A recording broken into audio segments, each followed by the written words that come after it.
Good day to you. I'm Danilo Evangelista, and welcome to our tropical weather outlook video for today, Sunday, July 27th, 2025. Let's start off with the National Hurricane Center in the Eastern Pacific because we now have a new tropical depression, Tropical Depression 1C. This is our first tropical depression of the year that formed in the bounds of the Central Pacific Basin. This did not form in the Eastern Pacific, so it does not get the next number designation in the Eastern Pacific, which I think may be the seventh or eighth system. But it is now a storm in the Central Pacific.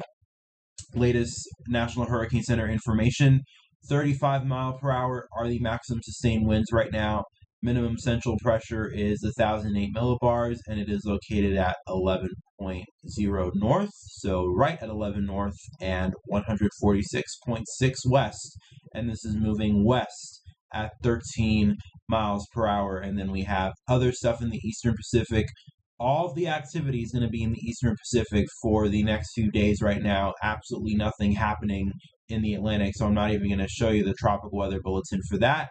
We obviously have another area off the Mexican coastline that we're going to have to watch for potential development this upcoming week.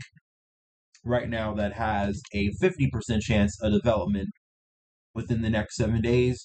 And obviously, we'll keep an eye out to see if any threats to Mexico or any direct threat and direct impacts to Mexico may occur. Right now, it doesn't seem like that'll be the case, luckily. But of course, obviously, we will just have to see if it does end up happening in the end.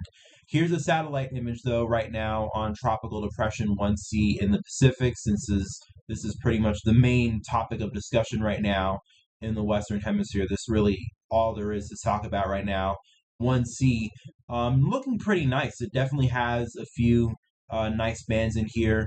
You can also see quite a bit of convective activity near the center. This probably will not become a strong system. In fact, this will probably die out in a matter of a few days.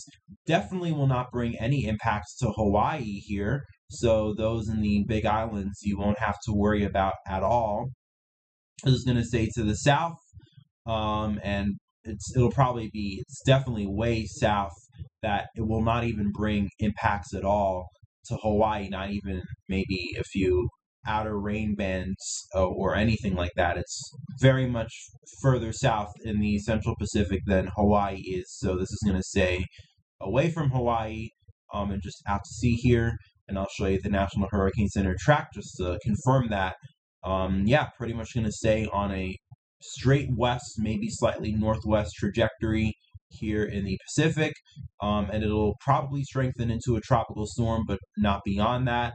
Maybe become a decent system, but at least a strong system, a very strong and potent system. That probably will not happen.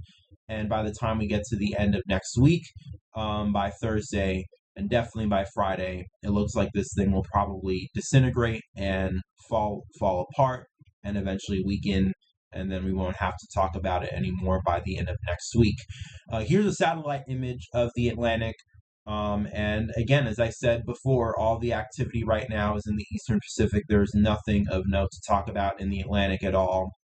Literally nothing at all. And I'll even show you on the vorticity signature, nothing in terms of vorticity to even talk about.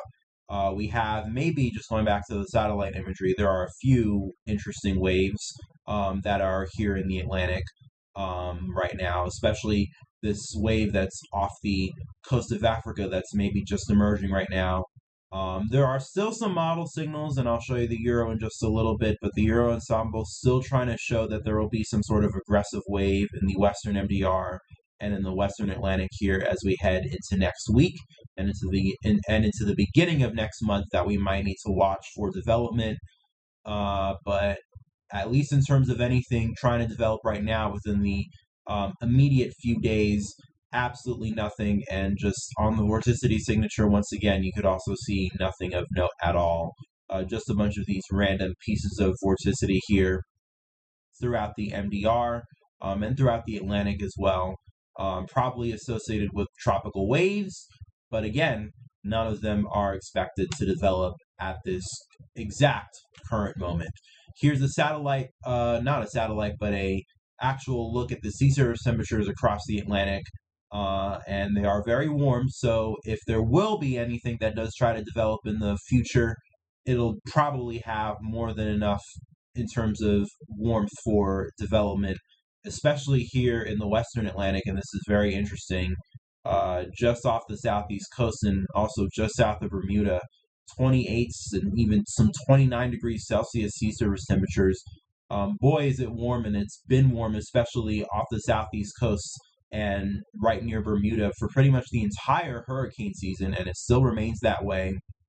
And even off the southeast coast here, immediately off the southeast coast along the Gulf Stream, 29s, even some 30s near the northern Florida and Georgia and South Carolina coastline. And this will all have very interesting implications, especially when we're talking about storms that get close to the United States this year. Because, I mean, all of these sea surface temperatures, they're warmest and they're very close to the United States. And obviously, that definitely has implications in and of itself. And then meanwhile, in the Gulf, this is especially interesting, especially because we've had a lot of Gulf development, including a lot of very strong storms in recent years that have also, pretty much formed entirely in the Western Atlantic. And just look at how warm the Gulf is. In fact, I'll actually zoom in here on the specific sea surface temperatures for the Gulf, and this is from NOAA. This first sea surface temperature graph was from Tropical Tidbits. It's actually on the top right-hand corner here, so you can see Tropical Tidbits with this first graph. This second one is directly from NOAA NESDIS, and the entire Gulf is pretty much a bathtub, 30 degrees Celsius, encompassing the entire central and northern Gulf Coast, even a few areas of 31. And at least looking at Tropical Tidbits, no, I do not want that notification. At least if you look at Tropical Tidbits, they very interestingly show one very small patch of 32. And I guess it does not show up on this map here by NOAA NESDIS, but maybe it's there. But either way, it doesn't matter if we don't have a 132 degrees Celsius reading. The overall Gulf is at least 29 and 30 degrees Celsius, and believe me, that is more than enough for tropical development, especially for rapid intensification, which once again we've seen a lot of in the last few years, even going into the peak of the hurricane season. And maybe that's what we'll have to deal with again this year. And bearing that in mind, once again, the Gulf is very, very warm right now. It'll definitely be interesting to see how this shapes things up, especially as we get into the peak of the hurricane season, which we are just a few days away from getting into August and getting into the first month of the peak. So it's coming. Activity is going to ramp up soon. And in fact, signs of potentially activity trying to ramp up at least are still apparent on the European ensembles today. And they still show, even though I showed you the GFS yesterday and they completely dropped any sort of development in the Western MDR into the Western Atlantic, the European ensembles still show it. And I guess, though, they don't really show this truly trying to develop until we get towards the Western Atlantic and near the Bahamas, because I guess most of the ensembles noticeably stay weak in the MDR until we get to the Bahamas, and then you start to see a few of these stronger ensembles appear. And you also have a little bit of activity occurring off the east coast, probably from some sort of frontal system that produces a low pressure, although not sure if that's really going to result in anything significant for now. But I guess activity for the next few days, we're going to have to watch near the Bahamas. And I said this yesterday, even if something does not develop here in the MDR, the wave is definitely aggressive enough that maybe the energy from it will try to get going and develop somewhere here in the Western Atlantic. And as I just mentioned to you, sea surface temperatures are very warm across the entire Western Atlantic, especially in the Gulf. So we'll have to watch and wait and see to see if this wave still does anything at all, even though it might not develop in the MDR. We've had a lot of instances of that over the last several years, so no reason to believe that it will not continue this year, especially when, it seems like the deep tropics in the Eastern Atlantic is not really a main focal point of development, at least for right now, although, once again, I still think that'll change as we head into the peak. But for now, in terms of any major development, as obvious, nothing is expected, at least in the Atlantic, for the next several days. And obviously, we can hope that it remains that way for the rest of the hurricane season. But obviously, that'll not be the case in just a matter of a few weeks. Trust me, it's coming. Activity will start to ramp up. But for now, that is all we have to talk about for today. Obviously, nothing much else of interesting um, to really talk about. So I'm going to end it off here for today's video. Hope you enjoyed what you saw today. Enjoy the rest of your day and enjoy the rest of your weekend. Stay safe. Peace, love, and kindness to you all. And of course, I'll be back with more tomorrow.